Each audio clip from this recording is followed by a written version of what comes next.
Iron குறைவு இருக்கா இந்த மாதிரி எடுத்துக்கோங்க. கருவேப்பிலையில் உப்பு, புளி, பெருங்காயம், காரத்துக்கு மிளகாய் வத்தல், கொஞ்சமாக ஒரு கட்டி அளவுக்கு வெல்லம் போட்டு மஞ்சப்பொடி போட்டு இதை நைஸாக 1 டம்ளர் வாட்டர் சேர்த்து நைஸாக அரைச்சி கொண்டு வரேன். 1 கரண்டி அளவுக்கு நல்லெண்ணெய் விட்டுக்கணும்.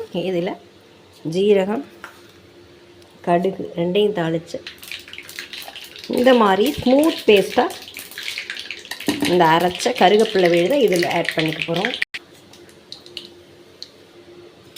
அவ்வளோதான். இதை நம்ம இந்த தண்ணி வத்துற அளவுக்கு சுருளை கிளறி இறக்கிக்கணும். இந்த மாதிரி சுருளை கிளறி நம்ம ஸ்டோர் பண்ணி வச்சுக்கணும். இந்த மாதிரி ஆயில் வெளியில் வரணும், அது வரைக்கும் நம்ம கிளறி எடுத்துக்கணும். இது உங்களுடைய முடி உதிர்வு பிரச்சனையை கண்டிப்பாக தீர்த்து வைக்கும். அது இல்லாமல் அயன் கண்டென்ட், அதாவது அயன் குறைபாடு இருக்கு இல்லையா, அதையும் நிவர்த்தி செய்யும். அயன் குறைபாடுனால வரக்கூடிய எல்லா பிரச்சனையும் கண்டிப்பாக தீர்த்து வைக்கக்கூடிய ஒரு இயற்கை நிவாரணி இது.